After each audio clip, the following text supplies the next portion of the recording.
నా కాపరి అని మనందరం చెప్పే స్థితిలో ఉండాలి. అంటే మనం ఆరాధిస్తున్న మన దేవుడు నా అన్న వ్యక్తిత్వం మనకి రావాలి, ఆ వికాసం మనకు రావాలి, ఆ స్పృహ మనకి రావాలి.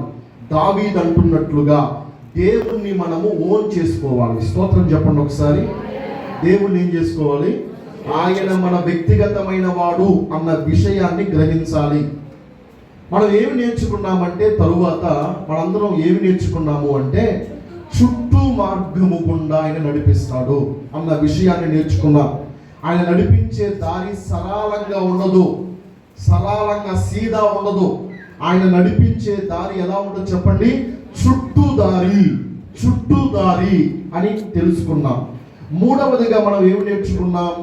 ఆ కాపరి ఎలాంటి కాపరి అన్న విషయాన్ని చూసాం. చెప్పండి, ఎలాంటి కాపరి?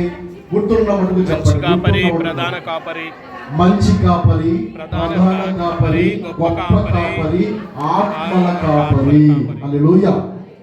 ఈ విషయాన్ని నేర్చుకున్నాం. మూడవదిగా ఏమి నేర్చుకున్నాం మనందరం కూడా? పచ్చిక గల చోట్ల అంటే అర్థం ఏంటి? మనం అనుకున్న పచ్చిక బయలు కాదు, దావీదు గారు చెబుతున్నది వేరు అని. ఒక్కొక్క పిలక ఉండే పచ్చిక బయలు అని చెప్పి ప్రభు మీద ఆధారపడటం అన్న విషయం గురించి మనం మాట్లాడుకున్నాం. ఎంతవరకు దేవుడు మనందరినీ విధముగా నడిపించి నేర్పించాడు. స్తోత్రం చెప్పండి ఒకసారి అందరూ. ఈ పూట మరొక ప్రాముఖ్యమైన పాఠాన్ని మనందరం కూడా ఈ కీర్తన భాగం నుండి నేర్చుకుందాం. ఆ మాట ఏమిటంటే, మీరు చదివిన దాంట్లో, నూనెతో నా తల అంటియున్నావు. అందరం చెప్తాం ఈ మాట. నూనెతో నా తల అంటియున్నావు. సర్వాధికారి అయిన దేవుడు నీకు వ్యక్తిగతమైన వాడిగా నువ్వు భావించగలిగితే, ఆయన నీ కాపరిగా ఉండగలిగితే, ఆయన చేసే పని ఏమిటి అంటే, నూనెతో నీ తలను అభిషేకించబోతున్నాడు. స్తోత్రం చెప్పండి గట్టిగా. నూనెతో నీ తలను అంటబోతున్నాడు. దావీదు అదే చెప్తున్నాడు. నా కాపరి నా తలను నూనెతో అంటుచున్నాడు, నా తలను నూనెతో తడుపుచున్నాడు అని దావీదు చెప్తున్నాడు తన కాపరి గురించి. ఈ లేఖనాన్ని మనం ధ్యానం చేసే ముందుగా కొన్ని ప్రాముఖ్యమైన విషయాలు మీతో చెప్పి నేను ముందుకెళ్తాను. ఈ 23వ కీర్తనలో వినండి. ఈ 23వ కీర్తనలో కొన్ని వచనాలు సాక్షాత్తు దేవాతి దేవుని నామాన్ని దాచుకొని ఉన్నాయి. మీకు అర్థమైందా? ఈ కీర్తన భాగంలో దేవుని యొక్క నామము, దేవుని యొక్క పేరు దాచబడి ఉంది. ఈ పదాల వెనకాల దేవుని నామం ఉంది. అదేంటో ముందుగా మీకు చెప్పి తర్వాత మనం చదువుకున్న లేఖన భాగాన్ని ధ్యానం చేద్దాం. నెంబర్ 1, మొట్టమొదటిగా నాతో పాటు చెప్పండి, యెహోవా నా కాపరి. ఈ మాట వెనకాల దేవుని నామం ఉంది. ఏమిటో తెలుసా? ఆ నామం యెహోవా రాహా. యెహోవా రాహా, యెహోవా రాహా అనే పేరు ఉంది. దేవుడు మన కాపరి, గొర్రెల కాపరి అనే అర్థం ఇచ్చే ఒక చక్కటి దైవిక నామం ఈ మాట వెనకాల ఉంది. తర్వాత నామం ఏంటంటే, ఈ మాట చెప్పండి నాతో పాటు, నాకు లేమి కలుగదు. నాకు లేమి కలుగదు అన్న ఈ మాట దగ్గర ఏముందంటే, యెహోవా జైరే అంటే యెహోవా ఈరే అంటే ఆయనే చూచుకొనును, ఆయనే సమకూర్చును. స్తోత్రం చెప్పండి గట్టిగా. నాకు లేమి కలుగదు అన్న మాట వెనకాల యెహోవా ఈరే అన్న నామము బహిర్గతమవుతుంది. తర్వాత మూడోది చెప్తాను. మూడోది నాతో పాటు చెప్పండి. 2వ వచనంలో, పచ్చిక గల చోట్లను ఆయన నన్ను పరుండ చేయుచున్నాడు, శాంతికరమైన జలముల యొద్ద నన్ను నడిపించుచును. చెప్పండి ఏమిటి? యెహోవా షాలోమ్ అంటే యెహోవా మాకు శాంతికరమై ఉన్నాడు. హల్లెలూయా. యెహోవా ఏమై ఉన్నాడు చెప్పండి? శాంతికరమై ఉన్నాడు. యెహోవా షాలోమ్ అనే నామం మనం చదువుకున్న ఈ మాట వెనకాల ఉందండి. తర్వాత మరొక నామాన్ని మీకు పరిచయం చేస్తాను. 3వ చరణంలో నా ప్రాణమునకు ఆయన సేద తీర్చుచున్నాడు. హి రిస్టోర్స్ మై సోల్. పాడైపోయిన నా ప్రాణాన్ని, వెసగి వేసారిపోయిన నా ప్రాణాన్ని మళ్ళీ తిరిగి నూతనం చేస్తున్నాడు. ఇక్కడ కనిపిస్తున్న పేరేంటో తెలుసా? యెహోవా రాఫా. స్తోత్రం చెప్పండి గట్టిగా ఒకసారి. స్వస్థపరుచువాడు ఆయన. బిగ్గరగా స్తోత్రం చెప్తాం ఒకసారి కూడా. నీ ప్రాణాత్మ దేహములను స్వస్థపరిచేవాడు ఆయన అన్న నామం బహిర్గతమవుతుంది.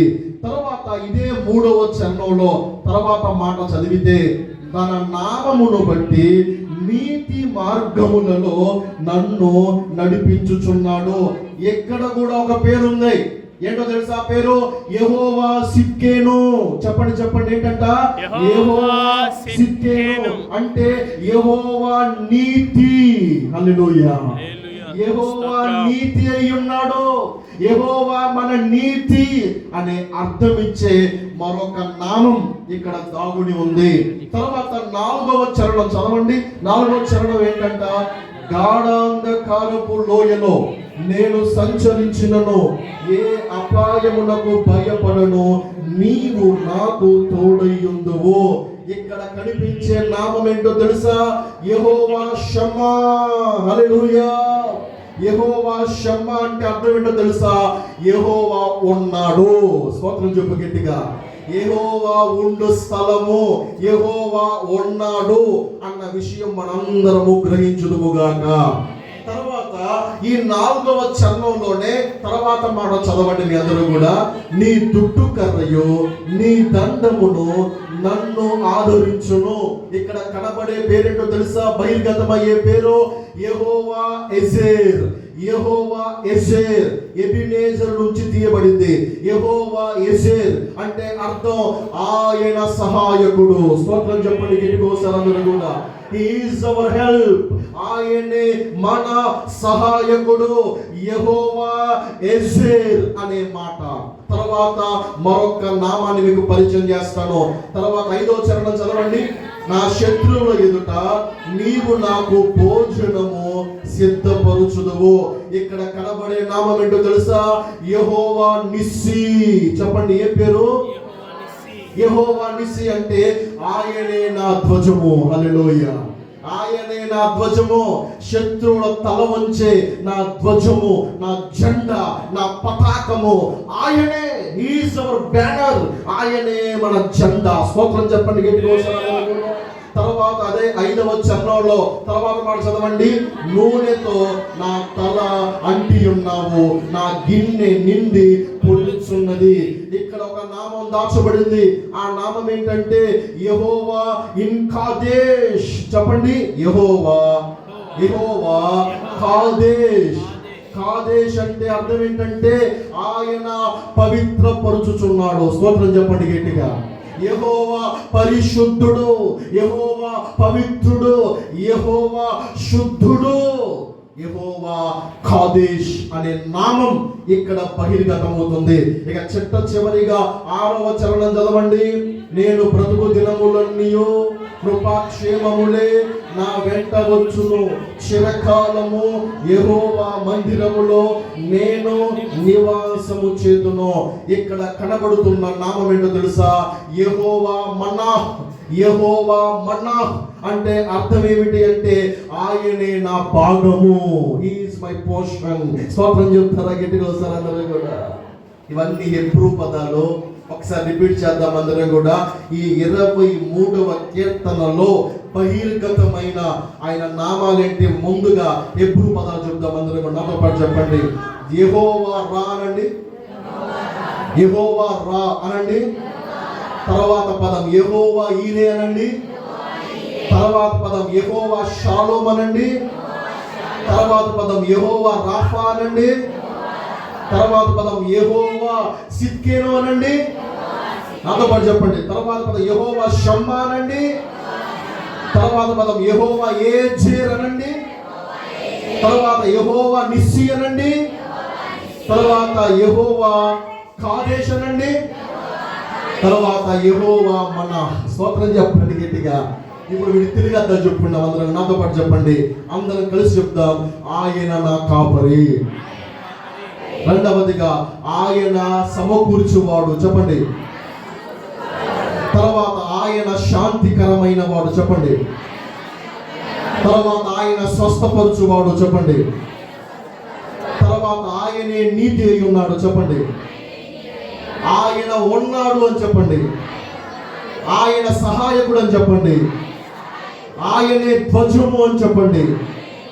ఆయన పరిశుద్ధుడు అని చెప్పండి. ఆయనే నా భాగం. గట్టిగా చప్పలు కొడుతూ సంతోషంగా దేవునికి మహిమను చెల్లిద్దామందరం కూడా. హల్లెలూయా. 23వ కీర్తనలో ఇన్ని నామాలు దాచబడి ఉన్నాయి. ఈ ఒక్క కీర్తన చదువుతున్నామంటే అర్థం ఏంటో తెలుసా? ఇన్ని నామాలతో ప్రభువుని మనం కొనియాడుతున్నామని. దేవునికి స్తోత్రం చెప్తారా గట్టిగా? ఈ ఒక్క కీర్తనలో ఇన్ని నామాలు దాచబడి ఉన్నాయి. ఈ రోజున దేవుని వాక్యం వింటున్న ప్రియ దైవజనమా, బైబిల్ గ్రంథంలో ఉన్న లేఖనాల వెనకాల ఎన్నో నిగూఢమైన విషయాలు ఉంటాయి. ఒక్కొక్క మాట వెనకాల ఎంతో ఆధ్యాత్మిక లోతు ఉంటుంది. మనందరం కూడా అర్థం చేసుకోవటానికి కూర్చుంటే అది త్రవ్వే కొంది మనము తీయగలుగుతాం. స్తోత్రం చెప్పండి ఒకసారి అందరం కూడా. ఈ కీర్తనలో దావీదు అంటున్నాడు, నా కాపరి నీవేనయ్యా, నా కాపరి నీవే. నేను గొర్రెల కాపరినే, కానీ నాకు కూడా నీవే కాపరి. ఈ రోజున ఎంతమంది చెప్పగలుగుతారు ఈ మాట? అయ్యా నీవు నాకు కాపరి, నీవు నాకు వ్యక్తిగతమైన దేవుడివి అని ఎంతమంది చెప్పగలుగుతారో? ఈ రోజున వారందరి జీవితాల్లో జరిగే ఒక గొప్ప కార్యం ఏంటంటే, ఒక గొప్ప విషయం ఏమిటంటే, నూనెతో నీ తల దేవుడు అంటబోచున్నాడు. నూనెతో నా దేవుడు నీ తలను తడుపబోచున్నాడు. ఈ రోజున నీ కాపరి ఆయనేనా? నీ కాపరి ఆయనేనా? అయితే నూనెతో నీవు తాకబడబోతున్నావు. స్తోత్రం చెప్పండి ఒకసారి. నూనెతో నీ తలను అంటబోచున్నాడు దేవుడు. ఈ రోజున దేవుని వాక్యాన్ని జాగ్రత్తగా విందాం.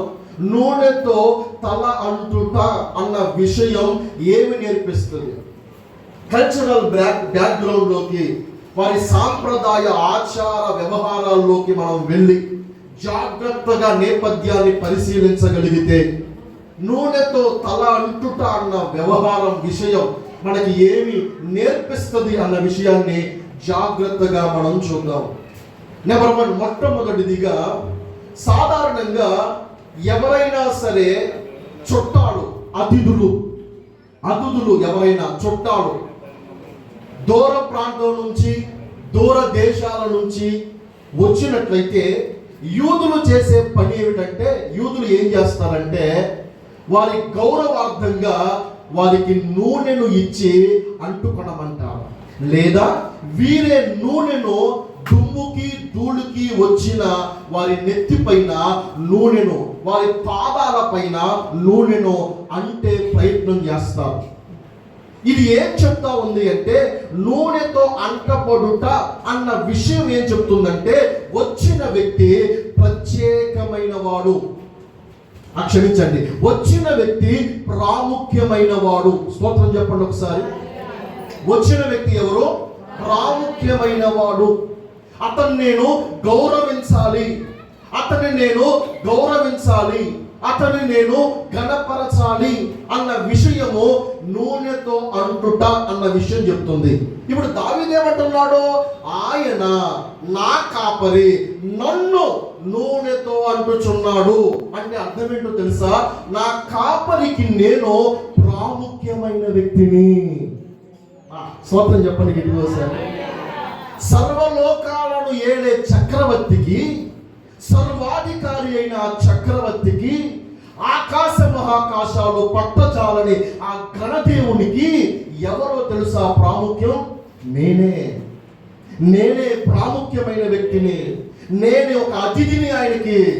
నన్ను గౌరవిస్తాడు ఆయన, నన్ను సన్మానిస్తాడు ఆయన, నన్ను గణపరుస్తాడు ఆయన. ఆయన దృష్టిలో నేను అంత గొప్పోణ్ణి. దావీదు ఈ మాట చెబుతున్న మాట. ఈ రోజున ఎవరైతే ఆయన కాపరిగా కలిగి ఉంటారో ప్రపంచమంతా నిన్ను నీచులుగా చూస్తారేమో, కానీ ఆ తండ్రి అయిన దేవుడే నీకు కాపరిగా ఉంటే ఆయన దృష్టిలో నువ్వు ఒక ప్రత్యేకమైన ప్రాముఖ్యమైన వ్యక్తివి. ఆయన నూనెతో అంటి చెప్పే విషయం ఏంటో తెలుసా? You are precious to me. నాకు ఒక ప్రాముఖ్యమైన వ్యక్తివి నీవు. సమాజానికి పనికిరావేమో, నీ కుటుంబంలో చల్లవేమో, నీ దగ్గర నీ ఉద్యోగంలో పనికిరావేమో, ఎక్కడా పనికిరావేమో, కానీ నేనే నీ కాపరినైతే నేను నూనెతో నీ తల అంటబోతున్నాను. నీవు నా అతిథిగా నేను నిన్ను అతిథిగా మార్చబోతున్నాను. నువ్వు ఒక ప్రాముఖ్యమైన వ్యక్తివని నా ప్రభు చెప్పకనే చెబుతున్నాడు ఈ విషయం ద్వారా. అర్థమైన వాళ్ళు స్తోత్రం చెప్తారా గట్టిగా ఒకసారి? ఈ రోజున ఎంతమందికి కావాలి దేవుడే మనకు ప్రాముఖ్యత ఇవ్వటం? హల్లెలూయా. దేవుడే మనకు ప్రాముఖ్యత ఇవ్వటం. ఆయనకు మనం ప్రాముఖ్యత ఇవ్వటం కాదు, ఆయనే మనకు ప్రాముఖ్యత ఇవ్వటం. కోటాను కోట్ల దూతలు ఉన్నారు కదా ప్రభువా, 24 పెద్దలు ఉన్నారు కదా ప్రభువా, శరాపులు ఉన్నారు, కెరూబులు ఉన్నారు, గొప్ప మహిమ నీ లోకంలో ఉంది కదా ప్రభువా. వాళ్ళందరికంటే నీవే ప్రాముఖ్యం. ఎందుకంటే నేను నీ కాపరి, నూనెతో నీ తల అంటుచున్నాను. ఎందుకంటే నువ్వు నా అతిథివి. స్తోత్రం చెప్పండి గట్టిగా. నువ్వు నా అతిథివి. పరలోకానికి మనం వెళ్తే మనందరూ ఎవరో తెలుసా? చెప్పండి, అందరూ ఎవరో మనం అతిథులం అని చెప్పండి. మనకు దక్కే మర్యాద. చాలా మంది ఏమనుకుంటారంటే పరలోకానికి వెళ్తే ఏముంది, ఎప్పుడు స్తుతి స్తుతి స్తుతి స్తోత్రం స్తోత్రం అని పాడుకుంటా సప్పట్లు కొట్టుకుంటా కూర్చొని అనుకుంటారు. కాదు కాదు. పరలోకానికి వెళితే అక్కడ ఏం చెయ్యాలో కొన్ని విషయాలు మనం రాబోతున్న దినాల్లో మాట్లాడుదాం. పరలోకానికి వెళితే మనకి బహుమతులు, గౌరవాలు, ఆప్యాయతలు, ఆతిథ్యాలు ఎన్నో ఎన్నో దేవుడు మన కొరకు సిద్ధపరిచాడు. చేతులు పైకెత్తి బిగ్గరగా స్తోత్రం చెప్తాం అందరం కూడా. నువ్వు అనుకున్నా ఎప్పుడు సపట్లు కొట్టుకుని కూర్చోవాలండి కాదు. నీకు గౌరవం ఉంది అక్కడ. హల్లెలూయా. నీకు ప్రాముఖ్యత ఉంది అక్కడ. ఈ రోజు నా దేవుని వాక్యం వింటున్న వారున్నారా? మనందరం అడుగుదామా, నేను నిన్ను కాపరిగా కలిగి ఉంటాను. దావీదు నెత్తి మీద పోయబడినట్లుగా నా నెత్తి మీద కూడా నూనె పోయి ప్రభువా. హల్లెలూయా. చేతులు పైకెత్తి స్తోత్రం చెప్తాం అందరం కూడా. నేను కూడా నీ దృష్టిలో ప్రాముఖ్యంగా కనపడాలయ్యా అని ఎట్టి ఆశను కలిగిన వారందరూ ఆయనే నా కాపరి యెహోవా రా అని మనందరము తీర్మానము చేసుకొందుము గాక. రెండవ విషయం చెప్తాను. రెండవ విషయం ఏమిటి అంటే, రెండవదిగా ఈ నూనెతో తల అంటుట అన్న విషయం ఏం చెప్తుందంటే, లేవియా కాండాన్ని మరి కొన్ని గ్రంథాలను మనం జాగ్రత్తగా పరిశీలన చేస్తే నూనెతో తల అంటుట అన్నది యాజకుల మీద, రాజుల మీద. వారు మనుషులే. అందరు చెప్పండి, వారు కూడా ఎవరు? వారు మనుషులే. వారికి 2 కొమ్ములు ఎక్స్ట్రా ఉండవు, 4 చేతులు ఎక్స్ట్రా ఉండవు. వారు మనుషులే, కానీ వాళ్ళు రాజులంట, వాళ్ళు ప్రవక్తలంట, వాళ్ళు యాజకులంట. అంటే దీని అర్థం ఏమిటి? మనుషులే అయినప్పటికీ కూడా ఆ మనుషుల్లో నుండి ప్రత్యేకమైన స్థానం ఇవ్వటం. స్తోత్రం చెప్పండి గట్టిగా. ప్రత్యేకించటం, శుద్ధీకరించటం. ఇక్కడ దావీదు అంటున్నాడు, నూనెతో ఆయన నా తల అంటి ఉన్నాడు అంటే దాని అర్థం ఏమిటంటే, నన్ను జనాంగములో నుండి, లోకములో నుండి, లోకస్తులలో నుండి ప్రత్యేకపరిచాడు అని చెప్పండి గట్టిగా. ఈ సపరేటెడ్ మీ, నన్ను ప్రత్యేకపరిచాడు. నేను ప్రాముఖ్యమైన వ్యక్తినే కాదు, నేను ప్రత్యేకించబడిన వాడును. ఈ రోజున దేవాతి దేవుణ్ణి కాపరియా అయితే ఆయన చెయ్యబోయే పని ఏమిటంటే నిన్ను ప్రత్యేకపరచబోతున్నాడు. రెండవ మాట చెప్పనివ్వండి. రెండవ మాట ఏంటంటే శుద్ధీకరణకు సాదృశ్యం. చెప్పండి మాట దేనికి సాదృశ్యం? శుద్ధీకరణ. నూనె పోయటం అనేది శుద్ధీకరణకు సాదృశ్యం, శుద్ధీకరించే దానికి సాదృశ్యం. ఈ రోజు నా ప్రభు చెప్పే మాట ఏమిటంటే, మిమ్మల్ని అందరినీ కూడా నేను శాంటిఫై చేస్తున్నా, శుద్ధీకరిస్తున్నా. ఎందుకంటే నా పరిశుద్ధతలో మీకు పాలు, నా శుద్ధీకరణలో, నా పవిత్రతలో మీకు పాలు. స్తోత్రం చెప్పండి గట్టిగా. నా నీతిలో మీకు కూడా పాలు. మొన్నటిదాకా అనీతిమంతులుగా పిలువబడ్డ మీరు ఇక నుంచి నీతిమంతులుగా పిలువబడబోతారు. నా భాగమంతటిలో మీకు పాలు. పాలు అంటే గేదె పాలు కాదు. ఆ మధ్య ఒక ఆయన చెప్పాడు, స్తోత్రం చెప్పండి గట్టిగా ఒకసారి. పాలు అంటే ఒక పెద్ద ఆయన. పాలు అనగా ప్రియులరా పశు సంపద. ప్రభు చెబుతున్నాడు, బర్రె నుండి వచ్చే, గేదె నుండి ధారాళముగా, గేదె నుండి వస్తాయా వచ్చే పాలు. కాబట్టి ఈజ్ అవర్ మిల్క్ అన్నాడు ఆయన. స్తోత్రం చెప్పండి గట్టిగా. పాలు అంటే ఏమిటో తెలుసా? భాగం. స్తోత్రం చెప్పండి గట్టిగా. పోషన్, భాగము అయిన. ఈ రోజున మనందరం ఎంతమంది కోరుకుంటున్నా నాకు తెలియదు. చాలా మంది కోరిక ఏంటంటే అందరితో కలిసిపోదాం బ్రదరు, అందరితో మిళితమైపోదాం బ్రదరు. దేవుడు ఏమంటున్నాడంటే, మరి నన్ను కాపరిగా పెట్టుకుంటే నేనేం చేయబోతున్నానంటే నీకు ఒక ప్రత్యేకతను ఇవ్వబోతున్నా. హల్లెలూయా. నీకు శుద్ధీకరించి నిన్ను నా నీటిని నీకు ఇవ్వబోతున్నా. నా నీతి నీకు ఇస్తాను, నా పరిశుద్ధత నీకు ఇస్తాను, నా శుద్ధి నీకు ఇస్తాను. పవిత్రునిగా పిలవబడతావు, పరిశుద్ధునిగా పిలవబడతావు, నీతిమంతునిగా పిలవబడతావు. నీతిమంతుని మరణము యెహోవా దృష్టికి విలువైనది. స్తోత్రం చెప్తారా గట్టిగా ఒకసారి? హల్లెలూయా.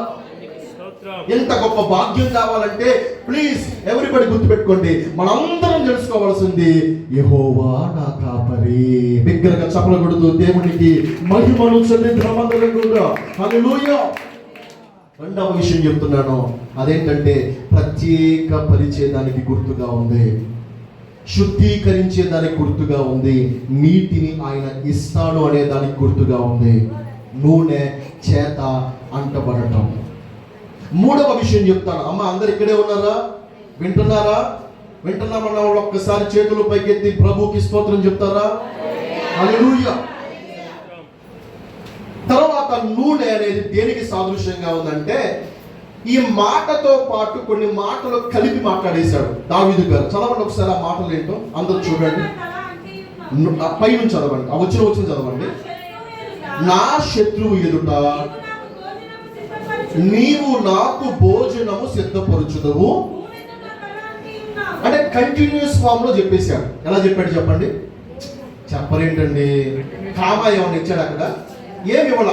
ఆయన ఏం చేశాడంటే కంటిన్యూగా మాట్లాడేశాడు, కంటిన్యూగా చెప్పేశాడు. అంటే ఈ వచనాన్ని కూడా మనం పరిగణలోకి తీసుకోవాలి. ఇప్పుడు మొత్తం వచనం అంతా చదవండి ఒకసారి అందరూ కలిసి. అందరూ చదవండి. నా శత్రువుల ఎదుట చదవండి. Very good. అయిపోయిందా వచనం? అయిపోయిందా? అయిపోలేదా? అయిపోయింది. ఈ వచనాన్ని కూడా మనం పరిగణలోకి తీసుకుంటే నూనెతో తల అంటుట అంటే అర్థం ఏమిటంటే, వినండి జాగ్రత్తగా. ఇక రాయబడిన మాట, శత్రువులు ఉన్నారంట, కానీ ఆ శత్రువుల ఎదుటే భోజనము చేస్తారంట. మీకు అర్థమవుతుందా? శత్రువులు ఉన్నారంట, కానీ ఆ శత్రువుల ఎదుటే పల్లేసి, పైన మ్యాటేసి, కంచాలు పెట్టి, కంచంలో అన్నం పెట్టి కూర్చొని తినమంటాడంట. స్తోత్రం చెప్పండి గట్టిగా. ఇది దేనికి సంకేతం? రెండు విషయాలు చెప్తుంది. ఒకటి, ఆ శత్రువు నన్నేమీ చెయ్యలేడు, ఒక పరిపూర్ణమైన రక్షణలో ఉన్నావనేది చెప్తుంది. రెండవది ఏం చెప్తా ఉంది? ఇప్పుడు శత్రువుడు ముందున్నా కానీ సుఖంగా ఎవరు ఉండగలుగుతాడంటే ఆ శత్రువు బానిసైపోయినోడు. స్తోత్రం చెప్పండి గట్టిగా. ఆ శత్రువు మీద విజయం వచ్చినోడు. అవునంటారా కాదంటారా? ఇప్పుడు రెండవదిగా ఏం చెప్తుందంటే వ్యవహారం, ఈ విషయం శత్రువు పైన విజయము. ఆమె చెప్పండి గట్టిగా. ఇప్పుడు రెండు విషయాలు ఇక్కడ ఈ వచ్చిన ఆధారంగా నూనెతో తల అంటుట అని దావీదు అంటానికి కారణం ఏంటంటే, పరిపూర్ణమైన రక్షణలో ఉన్నాను, సంపూర్ణ విజయంలో ఉన్నాను. చప్పలు కొడుతూ దగ్గరగా దేవునికి మహిమను చెల్లిద్దాం అందరం కూడా. హల్లెలూయా. చాలా మంది చేతులు తేలేదు, అవునా? చేతులు చాలా మంది తేలేదు. తర్వాత మనం కలవండి, ప్రత్యేక స్వస్థత ప్రార్థన చేస్తాను. నాకు అది వరం లేదులే కానీ ప్రార్థన చేస్తాను, దేవుడు స్వస్థపరిస్తే స్వస్థపరుస్తాను. స్తోత్రం చెప్పండి గట్టిగా. ఎప్పుడు నా ప్రార్థన అయితే వృధాగా పోవాలి. స్తోత్రం చెప్పండి గట్టిగా. ఖచ్చితంగా బాగు చేస్తారు దేవుడు. గమనించాలి మీ అందరూ కూడా దేవుడి మాట. అదేంటంటే నూనెతో నా తల అంటావయ్యా అంటే నాకు ఒక రక్షణ ప్రాకారాన్ని ఏర్పాటు చేశావు, నాకు విజయాన్ని ఇచ్చావు. హల్లెలూయా. యు గివ్ మీ విక్టరీ ప్రభువా, నాకు విజయం ఇచ్చావయ్యా. ఈ రోజున ఎవరికి ఈ భాగ్యం అంటే తల్లి యెహోవా, చెప్పండి యెహోవా నా కాపరి. స్తోత్రం చెప్పండి గట్టిగా ఒకసారి అందరూ కూడా. దావీదులాగా ఎవరైతే ఆయన వ్యక్తిగతంగా చేసుకుంటారు, పర్సనల్గా చేసుకుంటారు, లోతుగా ఆయన్ని అర్థం చేసుకుంటారు, వారందరూ కూడా ఈ నూనె అనే తల అంటబడుట అనే అనుభవాన్ని అనుభవించుదురుగాక. తర్వాత ఈ నూనెతో తల అంటుట అన్న భాగం, ఆ మాట ఏమి నేర్పిస్తా ఉంది, ఏం చెప్తా ఉందంటే, మళ్ళీ ఇదే వచనం దగ్గరికి వెళ్దాం. ఇదే వచనం దగ్గర కింద ఒక మాటలు చదవండి, అందులో కంటిన్యూసే. నా గిన్నె నిండి పొర్లుచున్నది అంటున్నాడు. స్తోత్రం చెప్పండి గట్టిగా. ఏమన్నాడు చెప్పండి?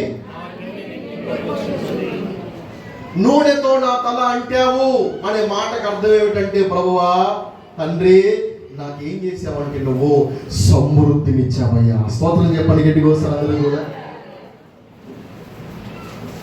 కూరలో వేసుకోవటానికి, వాడుకోవటానికి, దానికో దీనికో నూనె లేకపోతుంటే నూనె తెచ్చి తల మీద పోయబడి తల నుంచి శిరస్సు వరకు ఆ నూనె పారుతూ పొంగి పొంగి పొంగి పొర్లుతున్నదంట.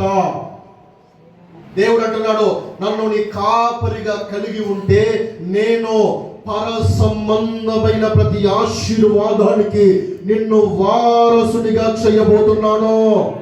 గట్టిగా స్తోత్రం చెప్తాం అందరం కూడా. ప్రతి సమృద్ధికి నిన్ను వారసునిగా చేయబోతున్నాను.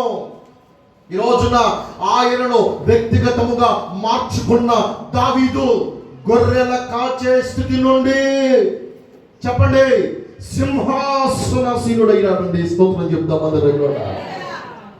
రాజ్యాలను పరిపాలించే రాజు అయ్యాడు. పర సంబంధమైన ఆశీర్వాదాన్ని పొందుకున్నాడు. బైబిల్లో ఏముందో తెలుసా? యేసు ప్రభు గురించి చెప్తున్నప్పుడల్లా ఏం చెప్పారో తెలుసా? దావీదు కుమారుడైన అన్నారు. స్తోత్రం చెప్పు గట్టిగా. ఏమన్నారు?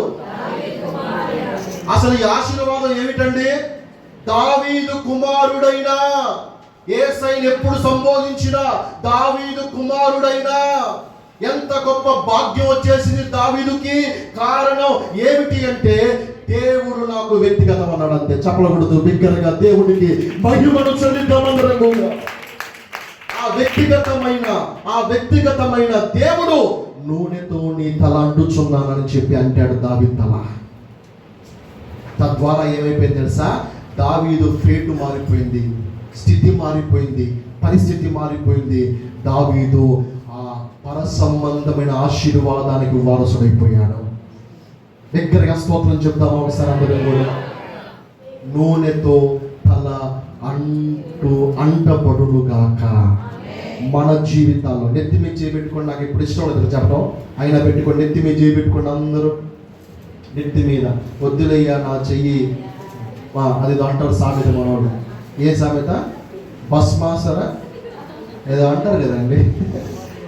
ఏం లేదు, యేసయ్య ఆశీర్వాదముగా మార్చునుగాక. ఆమె చెప్పండి గట్టిగా వస్తారు కూడా. అందరం చెప్తామా? యేసయ్య నిన్ను నేను వ్యక్తిగతమైన వాడిగా అంగీకరిస్తున్నాను. నూనెతో నా తల అంటయ్యా. దగ్గరగా స్తోత్రం చెప్తాము ఒకసారి అందరం కూడా.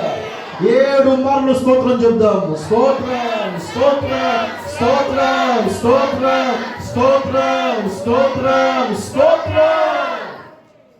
నూనెతో తల అంటుట. చెప్పండి ఒకసారి దేనికి సాదృశ్యం? నెంబర్ 1 ప్రాముఖ్యమైన వ్యక్తి అని చెప్తా ఉంది. నెంబర్ 2 ప్రత్యేకమైన వ్యక్తి, శుద్ధీకరణకు సాదృశ్యం. నెంబర్ 3 మూడవది చెప్పండి, శత్రువుల ఎదుట భోజనం. అంటే ఏంటి? సంపూర్ణ రక్షణ. తర్వాత విజయం. స్తోత్రం చెప్పండి గట్టిగా. తర్వాత 4వది ఏమిటి? నాలుగవది ఏమిటంటే పర సంబంధమైన ఆశీర్వాదం. మరొకసారి రిపీట్ చేద్దామా? అందరూ నాతో పాటు చెప్పండి. నెంబర్ 1, నూనెతో తల అంటుట అనగా ప్రాముఖ్యతను సూచిస్తుంది, ప్రత్యేకతను సూచిస్తుంది, శుద్ధీకరణను సూచిస్తుంది, తర్వాత రక్షణను సూచిస్తుంది, విజయాన్ని సూచిస్తుంది, ఆశీర్వాదాన్ని సూచిస్తుంది. ఇప్పుడు చెప్పండి, తల అంటబడాలా వద్దా? అందరు చెప్పండి, తల అంటబడాలా వద్దా? ప్రభుని అడుగుదామా వద్దా? అయ్యా, మా తల కూడా నీ నూనె చేత అంటబడాలి. స్తోత్రం చెప్పండి గట్టిగోసారి అందరూ కూడా. ఇక చివరి మాట చెప్పి ముగించేస్తాను.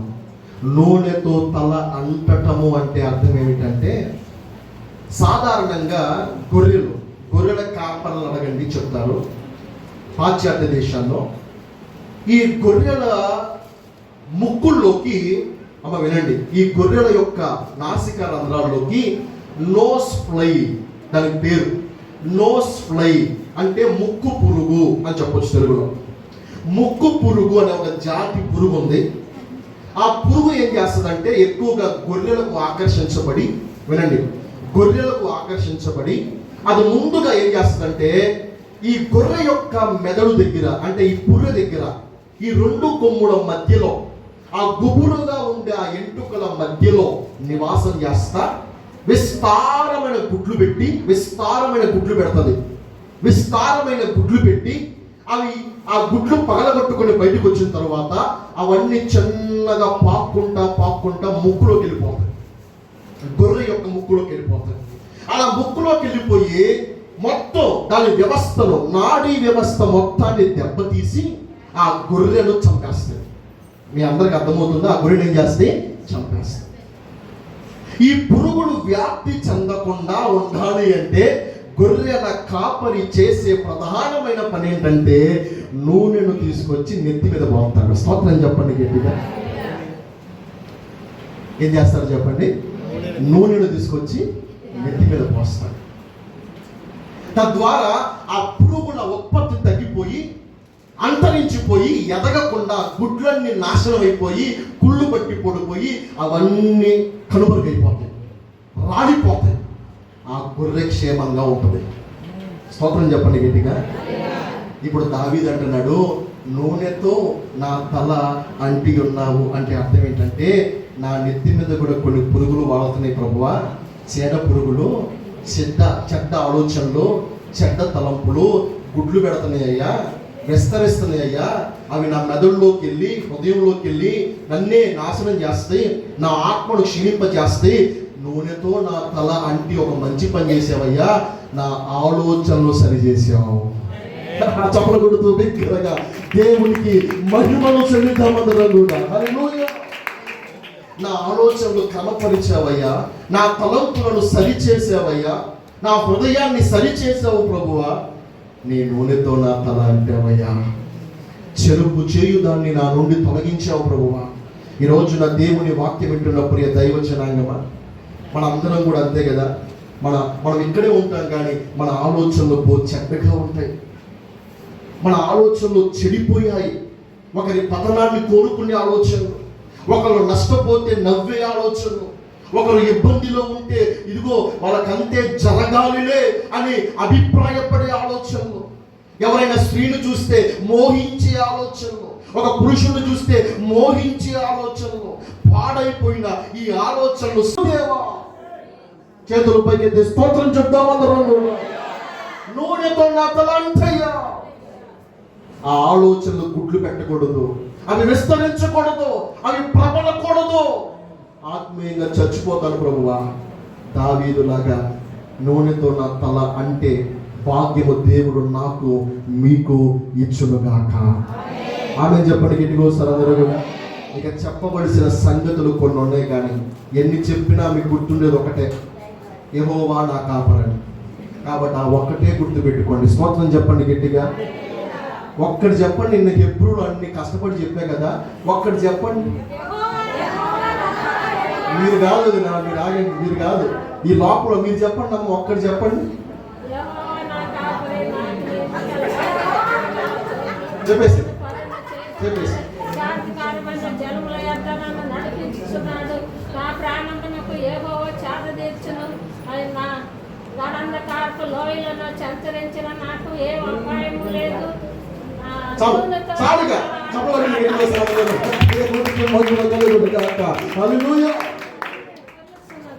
నిజమేనండి. కొంతమంది ఉంటారండి వాక్యాన్ని శ్రద్ధగా వినేవాళ్ళు. వాళ్ళ కోసమైనా చెప్పాలి. స్తోత్రం చెప్పండి గట్టిగా ఒకసారి. అందరూ ఎడకపోయినా కొంతమంది ఉంటారు వాక్యం కోసమే వచ్చిన వాళ్ళు, వాక్యం కోసమే తపన పడేవాళ్ళు. వాళ్ళ కోసమైన దేవుడు గొప్ప గొప్ప సంగతులు మనకి తెలియచేయడు కాక. అందరం మోకరించి కళ్ళు మూద్దాం, ప్రార్థన చేద్దాం. అందరం కూడా మోకరించి కళ్ళు మూద్దాం.